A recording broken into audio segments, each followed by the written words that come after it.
Indiana is not going to blow out Alabama.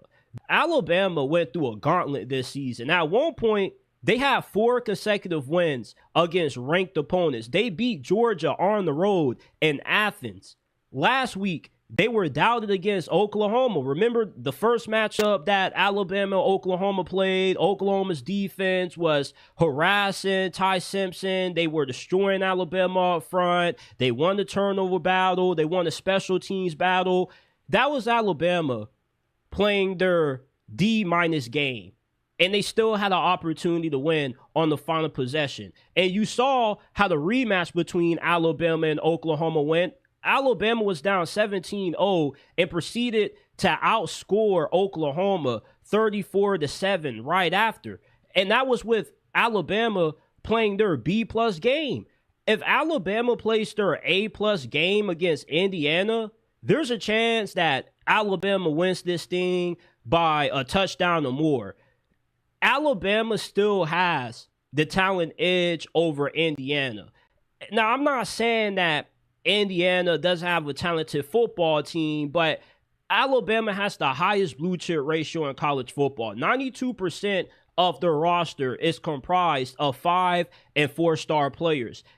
And if Indiana doesn't play their best game, they can very well end up in a similar game that they found themselves in when they had to escape against Penn State. If we see the Alabama team that beat 4 consecutive ranked opponents earlier this year, Indiana's going to be in for a dogfight. Alabama's defense is incredibly underestimated. This would be a better looking defense statistically if their offense wasn't stalling out as much as what they did in the back half of this year. Fernando Mendoza is a phenomenal quarterback. He's going to have a phenomenal NFL career, but he's not going to have a flawless game against an Alabama defense that is stout on all 3 levels. They can get after the quarterback. They have a good defensive line. They have a very good group of linebackers that are fast, big, and super athletic, can cover in space. They have one of the best secondaries in college football. Fernando Mendoza wasn't driving up and down the field against Ohio State. Alabama's defense can really suffocate teams.